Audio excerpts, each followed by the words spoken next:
Flosstube. My name is Becca, and I am SamBrie Stitches here on Flosstube and Instagram. Welcome to another special edition of Interview with a Flosstuber. Today, I am beyond excited to be here with Brenda and Laura. They, I think, are the two best enablers in our stitching community. Pretty sure. These two amazing ladies, they don't really need an introduction. But I feel really, really honored that they're taking time out of their day to sit and chat with me and for everybody to get to know them.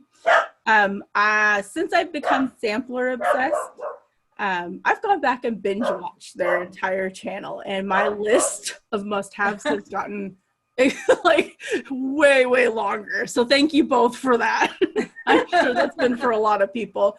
But if you guys aren't familiar with their channel, Brenda and the Cereal Starter, and there'll be a link down below so you can go check it out. But how are you guys doing this morning? We're good. Good. Is that Bailey? Yes. She never barks. Never, ever barks. And now. That's funny. I'm sorry. No, you're Scotty dog. So. That's all right. We're good. We're good. My dogs bark all the time in it, so. And I can't see her to stop her, so unless I get up. So we'll just continue on. I'm sorry. Okay, it's fine. Real life, real life. It's real life. Yep. All right. Well, that was fun. I want to see your dog at some point. That would be really fun. So we'll just jump right into questions. And The first one is, why did you both start a Flosstube, and were there any particular motivations? Well, we started it about a year ago, and we were at summer school last year, August 2019, and people said, you guys should do a floss tube. And we were like, what? and then I was like, I don't even know how to do it. And then it was like, okay, yeah, we're going to do it, but we don't know when. And, you know, it was kind of like nebulous. And then I think it was Labor Day weekend last year. Brenda said, like, the night before, she's like, just come over tomorrow and we're just going to do it, you know? Nice. We're just doing it. So she had her iPad ready and we just sat down and we did it. And we didn't edit because we still don't know how to edit. We never edit. It's just one take, and that's how we do it. And so it was like kind of spur of the moment. Yes. And then we didn't know how to upload, so we didn't even know if what we recorded was going to go up to YouTube. And then suddenly, like, I was driving home and Brenda's like, it uploaded. And I'm like, what? And then the other good thing is that Brenda came up with the every other Sunday schedule, which really works out well, because both of us work and both of us are kind of hermity. Other than stitching stuff. So like on a weekend, I really don't want to go anywhere, but driving to Brenda's on a Sunday morning, it's like no traffic and it's just real easy. And it was very organic. It just came about exactly out of the blue almost, except for one thing I do have to say. When we were at the attic, that summer school, our friend Kelly came up with I was just going to say that name. Thank you, Kelly, because it cracks me up still to this day. It's a perfect name. It definitely is. Because when we were talking, we were like, oh, I don't know, and everything. She goes, well, I have the perfect name for you. And we're like, yeah, that is pretty perfect. Yeah, I think that was like a real big push, you know, to get it started. So nice. Yep, it's a perfect name. I think you're rubbing off on me too with the Cereal Starter. Yeah, it's pretty easy to go down that rabbit hole. Yeah, it is. Yep. But it's fun. So, that's great. The next question is a subscriber question, and they're just wondering if either of you had a blog. I used to many years ago have a blog, but I took it down and it's not active anymore or anything. So I find that Instagram is the best way to communicate with other stitchers, way better than Facebook. And that's the route I take. Yeah. Yeah, and I have a blog, and I haven't updated it since I really started posting on Instagram, but there is some fun stuff on there, and it's called Maud and Mozart, and that's my name on Instagram too.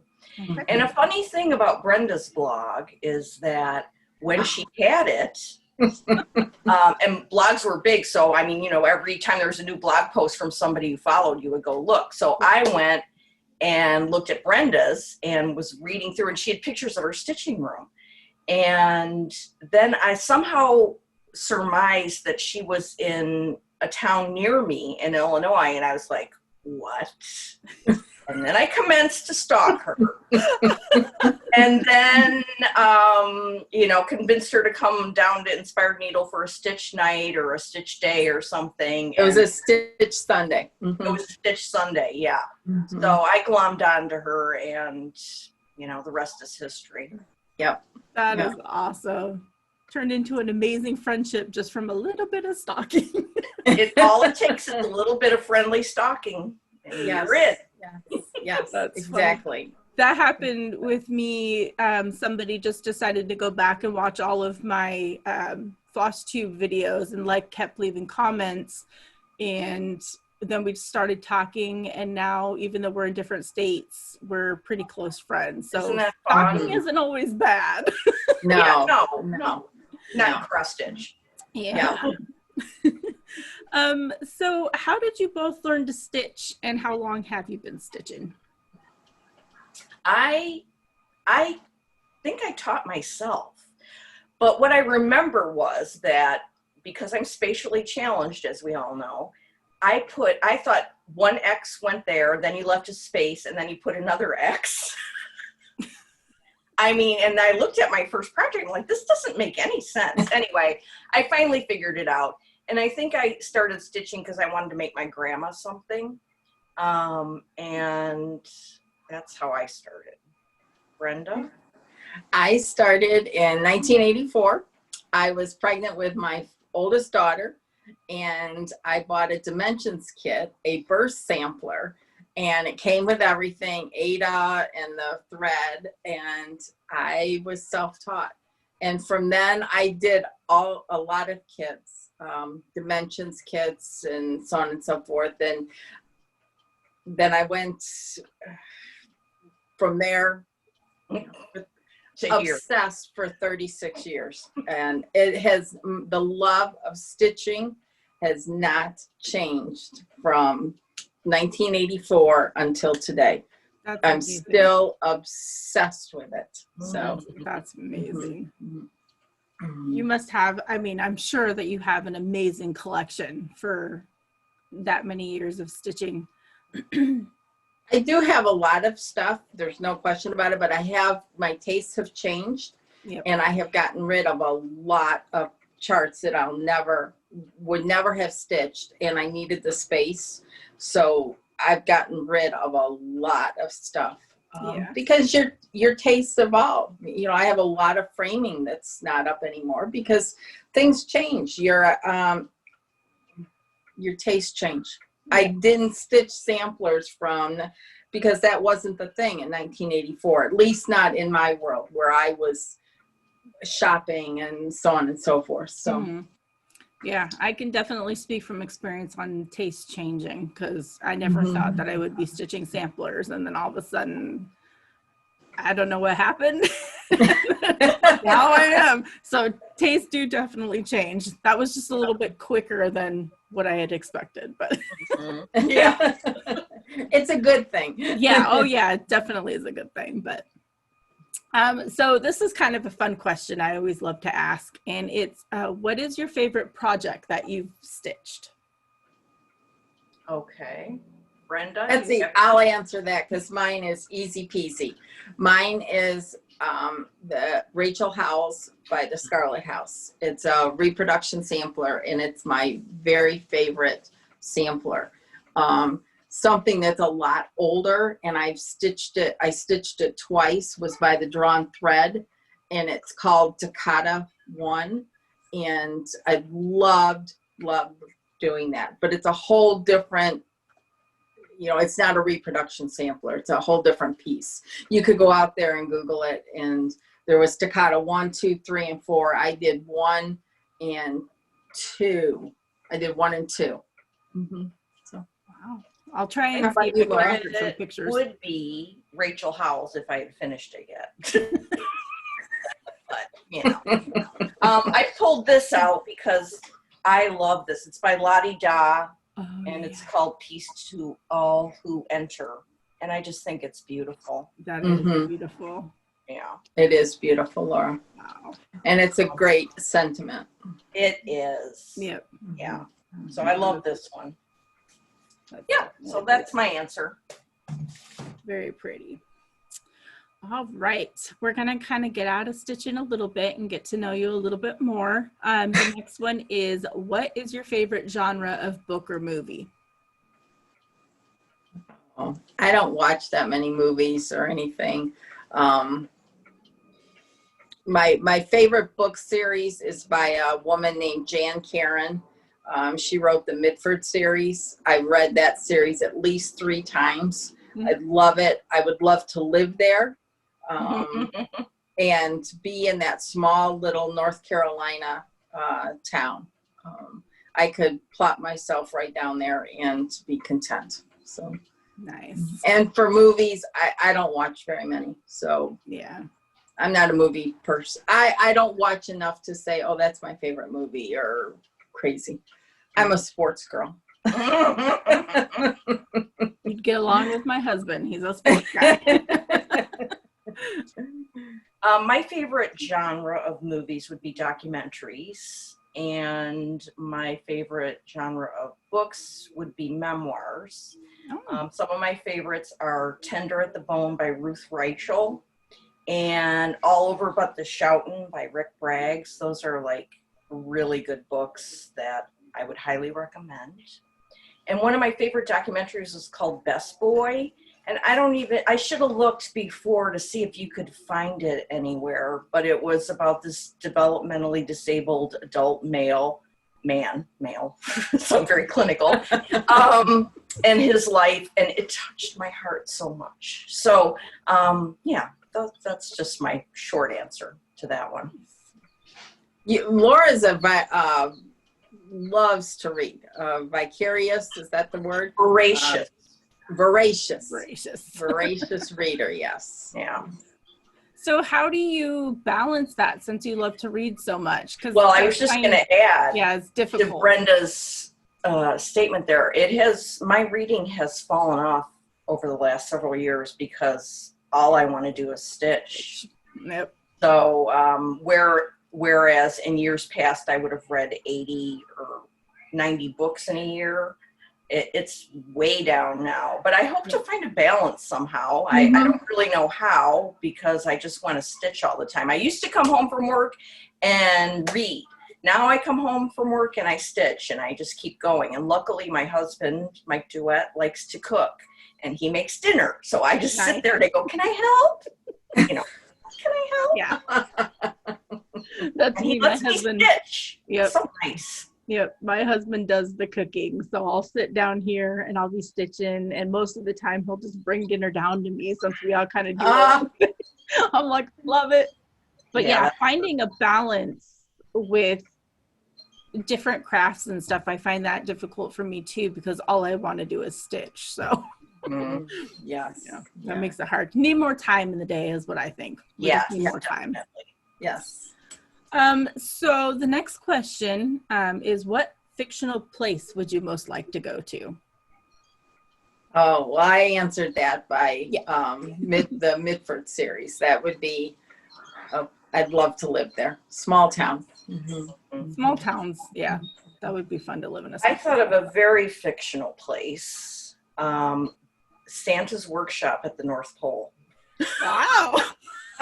Because I love Christmas and I love all the Christmas things, and I could, be a little worker in the workshop and, wear hoodies, Christmas hoodies all the time. Yeah, Christmas hoodies, that would be awesome. Yeah. That's a very You wouldn't wear What, Brenda? You wouldn't wear an elf outfit or something? An elf hoodie I would wear. Oh, okay. Okay. That's awesome. Sounds like a lot of fun. Mm-hmm. So if you could choose to do anything for a day, what would it be? I know the answer to this. I would charter a plane, and I would get all my friends together on this plane. I'm coming up with this off the top of my head, by the way. Those are always And the answers. the first thing we would do is fly to Virginia Beach to go to Dine to Stitch. That would be the morning. And then in the afternoon, we would fly to Phoenix, Mesa, Arizona, and go to the attic. Right? And then that night, we would fly up to Portland and go to Acorns and Threads, and then just hang out in the Pacific Northwest for a week. There we go. And I would drive by 3 hours down to Acorns to hang out. Well, no, you're gonna fly and meet us at Virginia Beach, and then Oh, there we go. Okay. Yeah. That would be that sounds like the perfect day. yeah, that is a perfect day. Trip, I guess. Yeah. Brenda? I would agree with that. I would love to, especially after this year not being able to go anywhere. I am craving being with people, like-minded needlework people, and that would be my perfect day to be At a retreat. And Yeah. I would be in that plane as well. So Today was actually supposed to be the Acorns and Threads Stitch Summit virtual retreat day. So that's why I'm off work, but it got postponed. But yeah, I missed that too. And it would have been my first stitching retreat in person. And it was going to be with Beth and Paulette, right? Yep. Mm-hmm. Oh, that was going to be major. Yeah. Oh, yeah. wow. Yep. Wow. But next year will be my first retreat.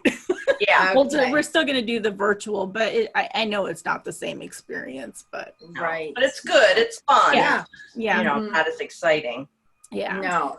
For To sure. be there in person and to connect with people is so important. Yeah. Yeah, we I have been can't so wait. lucky through the years. We've gone to so many great retreats, and we've made so many dear friends across the country that it's just so much fun. Yeah. We have a pretty amazing community, and I'm glad Thank that you. there are still retreats and there are still some shops, some brick and mortar shops out there. Mm-hmm. It's an amazing community. We need those brick and mortar shops. Yeah. As much online shopping as you can do, the brick and mortar shops need our business. Yeah. And it's not the same, but you can buy online, but it's nowhere near the same as wandering a shop. And Acorns is really the only one that I've ever gone to, besides we have Threadneedle Street here, but to just wander through Acorns and Threads, I could be in there for hours, and it's so different than shopping online. So we need those brick and mortars. We really do. Yes. Definitely. Yeah. So this is kind of a fun one. Do you happen to have any other hobbies besides cross stitch? I'll answer. I like to do punch needle. I've done a lot in previous years. I love it. And I have a nice collection of stash because once you get started, you get obsessed. At least that's the way I roll. And I also like to do some wool applique. Just small little mats or what have you. But again, it comes back to the time issue. We both, spend 8 hours a day working. And so the time that you have left, I want to be stitching. I don't necessarily want to do the punch needle, or even though I love it all, I just, the time for right now. So.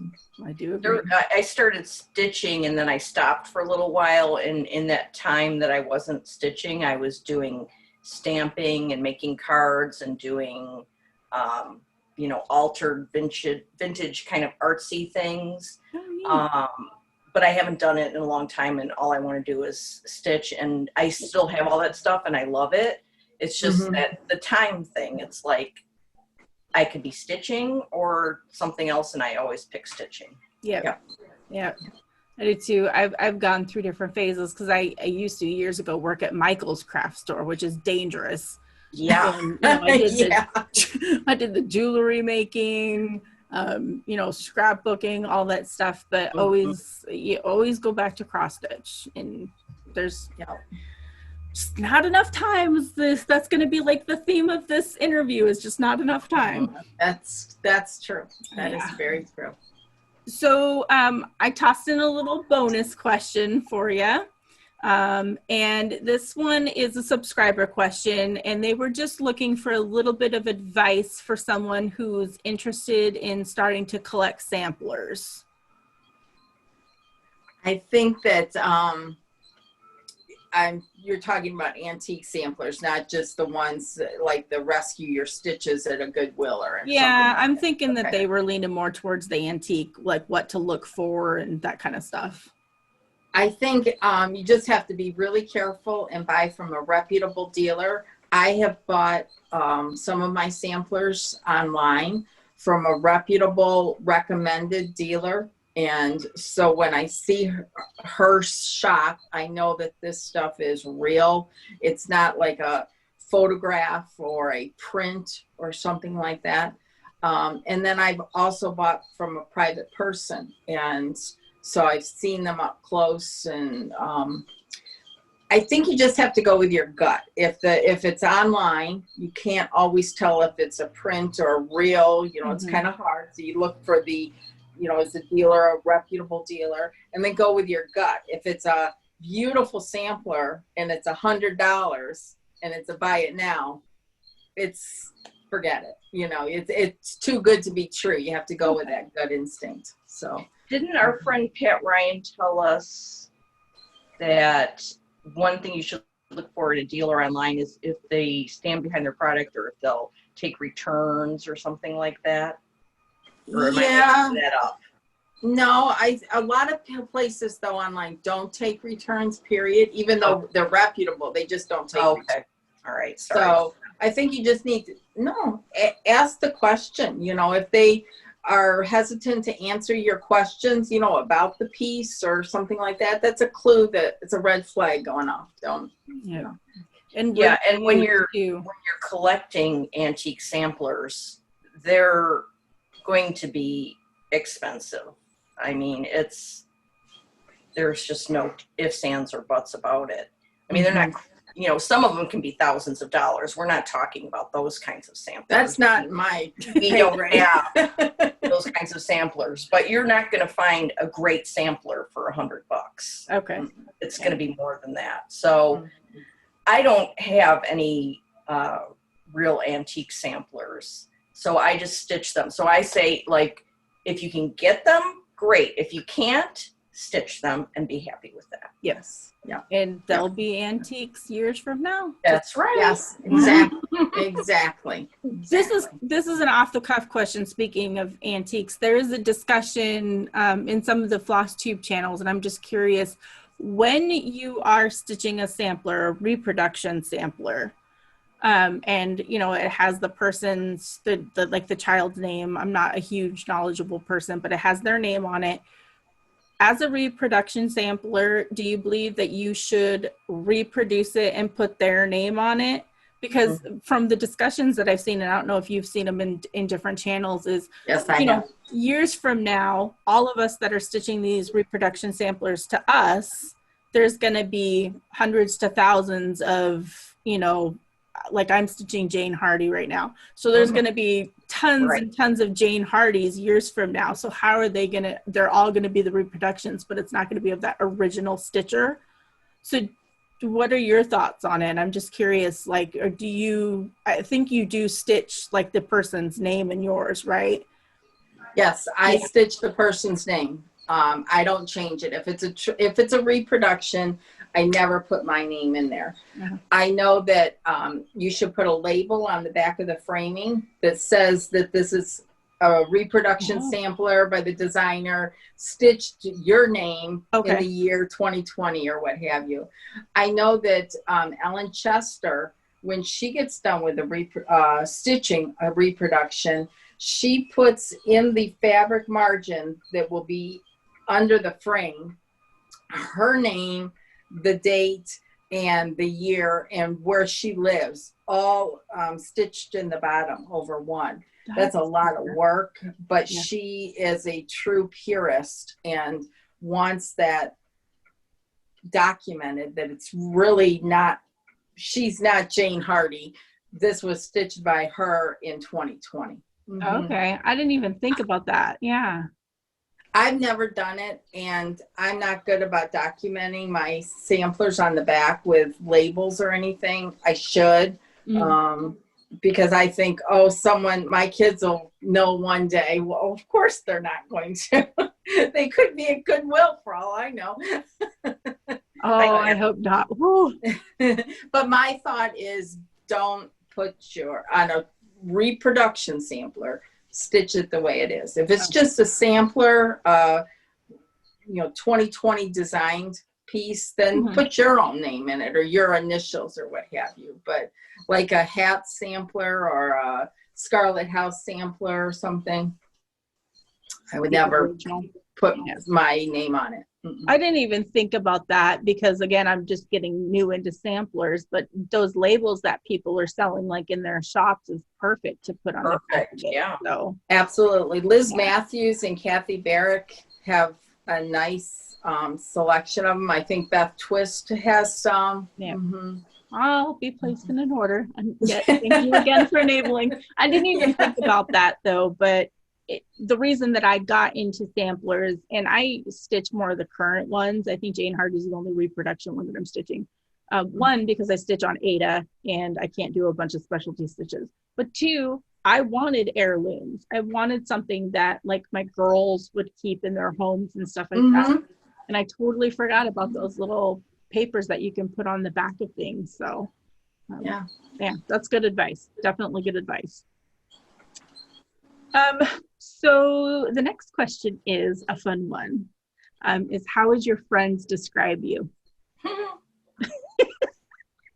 I don't know. A little giggle. How about we do it this way? I'll describe Laura and Laura can describe me. That would be fun. That would be fun. Okay.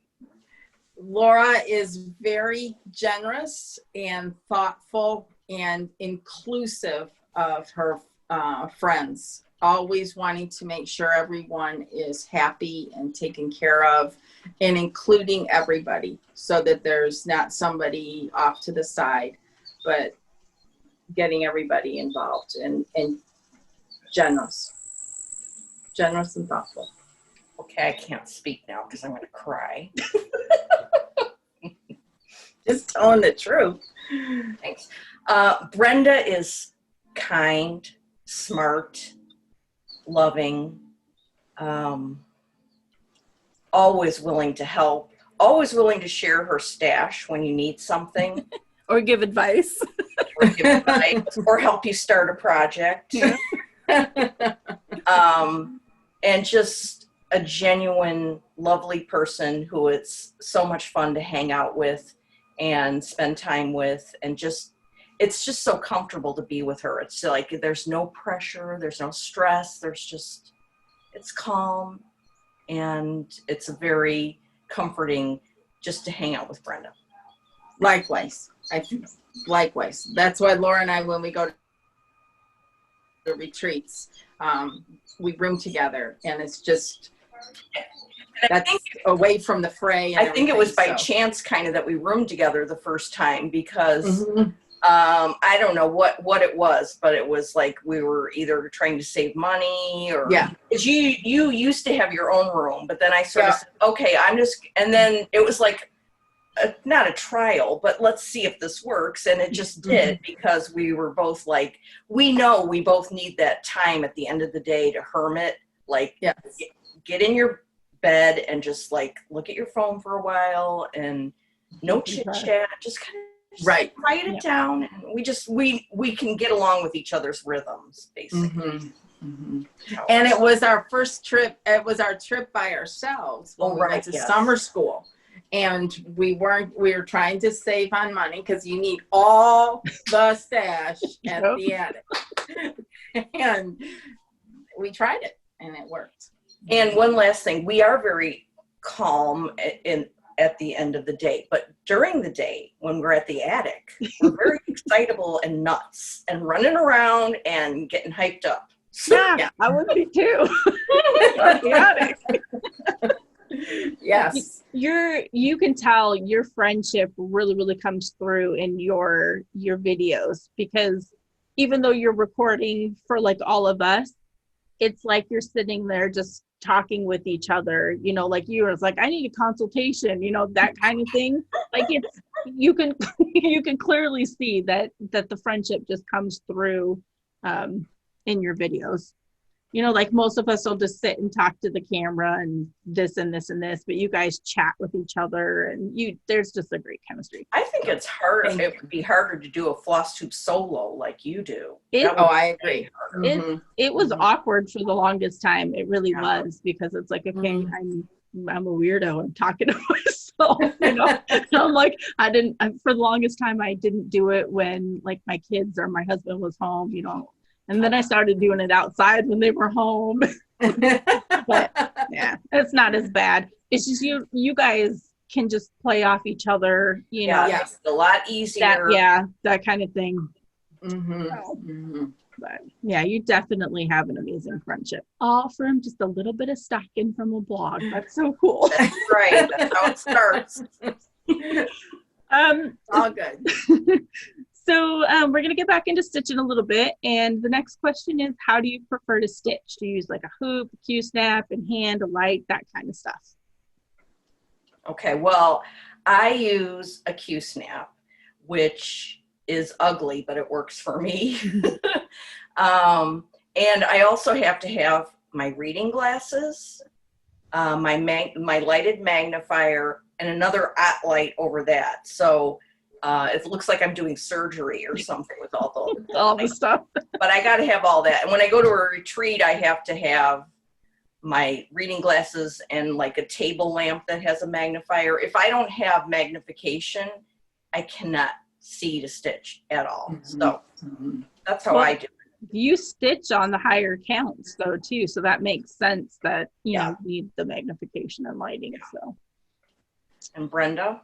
I have the same type of setup with Laura. I use a hoop, but I have to have the magnification, another light over me.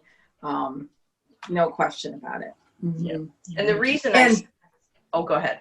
No, I was just going to say, and I'm jealous of the people who can just sit down like at the library or something. At the airport. Stitch. Yeah. Because I can't do that. I need to have like, okay, clear out. I've got to get my light here and my magnifier and get my hoop out. And the reason I said Q-snap ugly is only because Brenda has the most beautiful wooden hoops, and it just makes everything look so beautiful, you know. But it doesn't matter what it looks like. I know, but it's just, I now have an idea. There. Yeah, I have an idea now. We'll have to see if somebody can do it. So like the hoops, again, not super knowledgeable, but are the nicer looking hoops or the hard, is it hard? Yeah. So those are the nicer looking hoops. Then you can go to Joann's and buy like the cheaper ones that you can do. But for Q-snaps, we don't have anything like super fancy or high end. So maybe somebody should make some, I don't know, higher end fancy Q-snaps or something, you know, we can show off, I guess. I don't know, something nice. There is a company that makes fancy clips for the Q-snaps, and they're decorative. Yeah, they were out there years ago, and I know they're still around because I see people post on Instagram using those. But find them. I'm gonna have to Google it. Yeah, they're like cool colors and patterns. Oh, because so that you should check them out. Definitely. Man, again. What's the enabling? We're up to 2. I didn't even know that, because I was thinking, maybe like getting some cool duct tape and like duct taping the outside of the little things, but they're colored Q-snap things, whatever you call those clips, whatever, you know. Now I'm gonna have to go search. Yeah, blame you. but thank you for the good information. Way to go, Brenda. Well, Well, they're pretty, you know. yeah, I haven't seen them, so I don't know if very many people even know that it's out there, because a lot of the posts you just see the plain old Q snaps. Right, the plain white ones, and these aren't. And I don't remember who had them, and to go back and look. I'll definitely Google. Mhm. I started doing the thread keeps because of you guys too, so I have all these little thread keeps. They're fun. All Yes. that. Yeah. Yes. The It makes blinging it out is fun. a lot of fun. You need that extra bling to make it happy, a Yep. happy experience. Yeah. Yep. And now I'm gonna bling out my Q snaps. You go, girl. Getting expensive. So the next, I didn't ask, like your preferred fabric. I know you've talked about it in your videos, but what's your preferred fabric count and type? I like 40 count. There's so many good choices out there, and Lakeside R&R would be my top 2 fabrics, but there are some newer dyers that are out. Seraphim Fabrics, theirs is beautiful. I like the Picture This Plus, the sampler-ish type colors, the fawn, sand, legacy. Mm-hmm. I like their fabric as well. I mean, there's just so much to choose from, and you have to use what you feel comfortable with. I love the new Weeks Zweigart base fabric as well. It's lovely colors. So just find something that works, and if it doesn't matter what it is, as long as you're happy with it.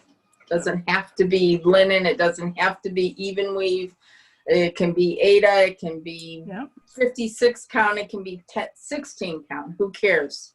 Yep. And I'm proof that samplers don't look, in my opinion, they don't look horrible on Aida. That's what I'm stitching all of mine on, and they look great. So They do. Yeah, we have a friend, Jenny, who stitched samplers on Aida, and they were all just gorgeous. Drop dead gorgeous. Yeah. It makes it a little more difficult, because before buying, I try to either ask or do some research to make sure if it's Aida friendly. I love how Hands Across the Sea will put that it's Aida friendly on their website. So I wish everybody would do that. Just a little description. Right. Let us know if it's specialty stitches or not. But and the over one, it's very difficult to do on Aida. So it's difficult to do anywhere. I was trying to do some last night. Oh, sheesh. I heard you don't do it at night. The end. I agree with Brenda about all the fabric choices. And one other thing I will say that I learned from Brenda is to build up a stash of fabric at home, so that you can start something whenever you want, and you can like do floss tosses on different fabrics and see what it looks like. And I didn't realize how important that is, but I just love having a bunch of stash. So sometimes I'll just go to websites and look what linens are available and just get some. Well, especially now, because things have been a little bit more difficult to find. Having a stash has been just a lifesaver for me, because even 18 count has become hard to find. So maybe some people have learned a little bit of a lesson of just trying to build up a little bit of a stash just in case for the future. Yeah. Right. And if there's a zombie apocalypse and I'm a zombie that needs linen, I'm going to Brenda's house. Right. Put her on blast. We all know where to go. That's funny. So this is a fun one. It's, where is your favorite place that you've traveled, and did you bring stitching along when you went? Well, my favorite place is near you. My favorite place to travel is Bainbridge Island, Washington. That's my dad lives there, and I could easily move there in 2.3 seconds. if it weren't for all the people that I have around me here. Yeah. And yes, I always bring stitching there. One time I was there and I got out my stitching and I was ready to go. And guess what I did not have with me? Oh A no. needle. Yep. Oh my lands. And there's like nowhere close to go there. No. So I had to make a trip to Port Gamble because there's a quilt shop there. Quilted Straight. Yeah, and get some needles, which wasn't, I mean, Port Gamble is gorgeous. So Mm-hmm. yeah. Anyway, so that's my favorite place to go. Beautiful, beautiful place. Mm. I'll stick with the West Coast. I love San Francisco. I love the city, and I haven't been there in probably 10 years, but I love it. And I took some stitching. Did I actually stitch? Probably not, but loved going there. So I've been to San Francisco once, and it was like a band trip, but I remember it. It's a memorable city. There's just It's so much to see. beautiful. So. I love yes. it. My dad used to live there too. And when I was in college at UC Davis, I would, go home to San Francisco, and it was like, oh my gosh, what a Nice. fun place Yes. it was. Yeah. I agree. All right. So what can you not do without for your stitching? Like your favorite go-to must have? All the stuff we just talked Yeah, about. I was going to say. The magnifiers and the lights and the hooper Yeah, because caps. Yeah. I couldn't stitch without that. So, I mean, I guess if I was stitching on, 25 count over 2 maybe, but I need all my stuff. And that's what makes it difficult to not be able to stitch mobilely. I have to have it all set up. So. Yeah. And we also have to have good charts from all the designers that we love. Yeah. Oh, yeah. Mhm. Yeah. And they keep coming out with new ones every 2.3 seconds. I know. I I know. wish there was just like a set time of year besides like market or something where they all would release, do like a spring, summer release and then like a fall, winter release so that we knew like I know. plans. But, oh, It does make for fun scrolling through Instagram when like, oh, there's a new one. Ooh, yep. there's a new one. Yeah. Yep. There's something that I can't live without. So. I am slowly learning that. I've got a whole bunch of binders back here that are filled with charts. Well, Brenda, what do you say? There's 2 hobbies. Yeah. Stitching and collecting. Yep. So you're into the collecting now. Yep. So I'm learning. Yes. 2 very distinct. And I'm not so worried about it because, my husband he loves that I stitch and everything, but my daughter respects it and understands it, I guess, because she stitches. So I'm not worried about what's going to happen to my stuff because she knows what to do with it. So That's otherwise, I think I important. would freak out about all this. Because I go to Goodwill a lot. And I've saved some stitches. Like I saved a Prairie Schooler. Oh, wow. Yeah, I've saved some and I've left some. But I saved my own stitched piece from Goodwill. So that was an experience. And it was just a small, but it's painful and hurts. So I don't want my stuff to end up in a How did something was it like on its way to Goodwill from somebody in your house or? So my friend gave it to her sister and it was just like a small little Lizzie Kate finish. And her sister must have just donated it to Goodwill because it was like, and it was the little bacon thing. So it was on a little pig chalkboard and it was a little stand up. So it was really cute. Yeah. And I'm looking at, it's in the little trinket section. And then there's this pig chalkboard back there. And I was like, oh, what, that looks familiar. It was my stitching. I burst into tears in the eyes. Oh, I cried. gosh. And so I get up to the register and I want to say it was like $3.50 or something like that. And I get up to the register and they could clearly see that I was crying.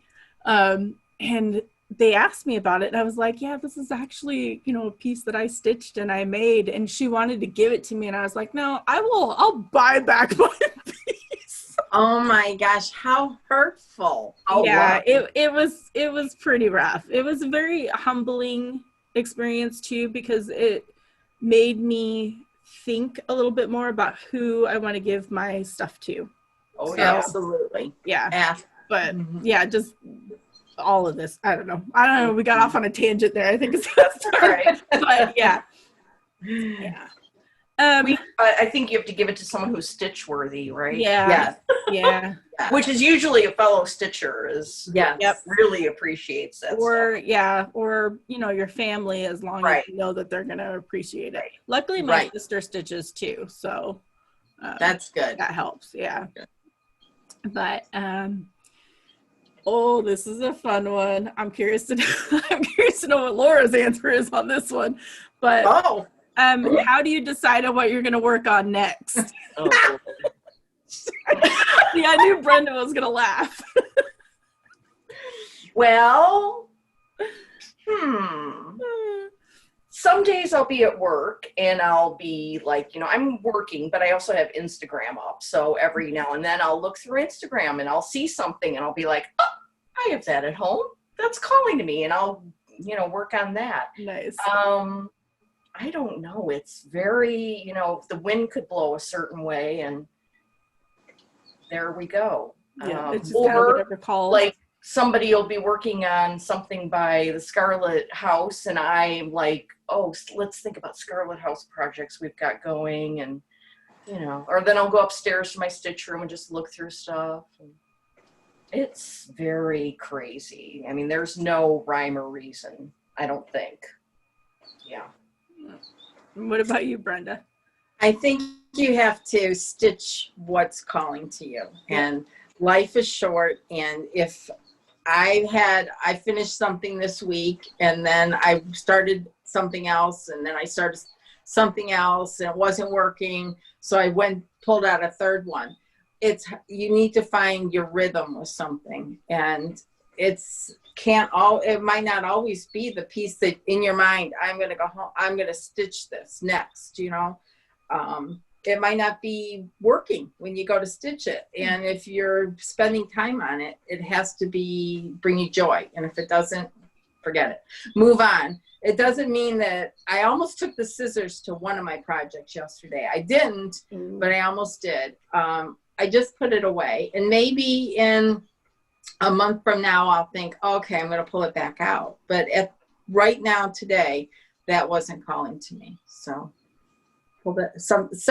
I always think about what's next. You know, my plan is to finish what I'm doing and then think about what's next. But that could change, you know, in the time it takes me to finish something. And I had planned to start something else, and it might not speak to you. So stitch what you love.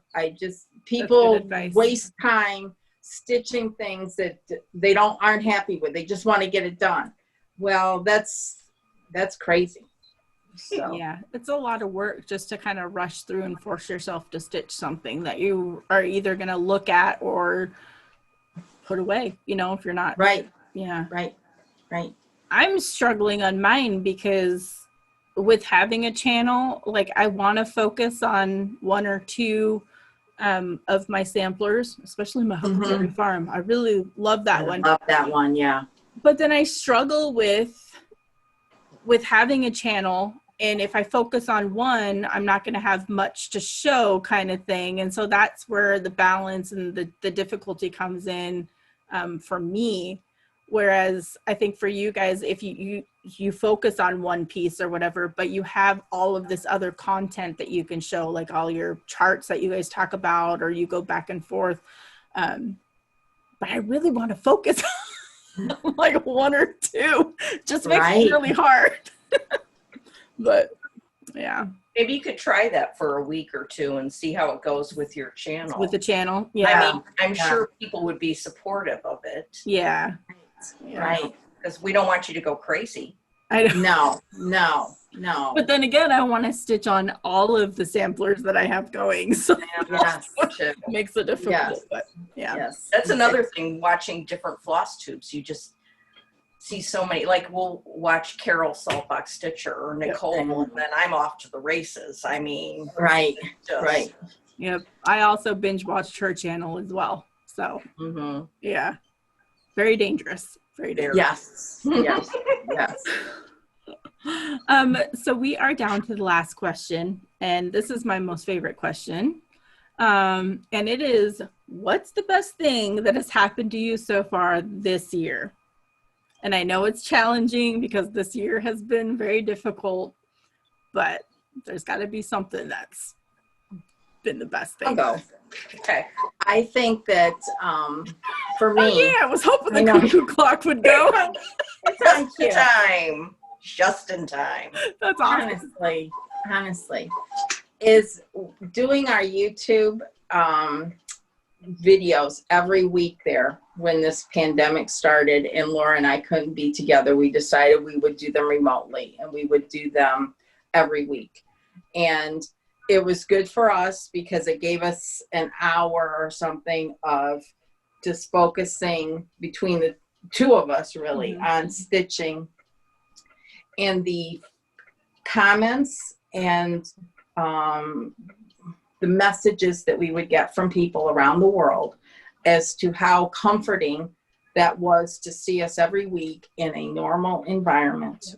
And it was a mutually beneficial, because we would read those messages because we struggled to get through every day, just like everyone else does.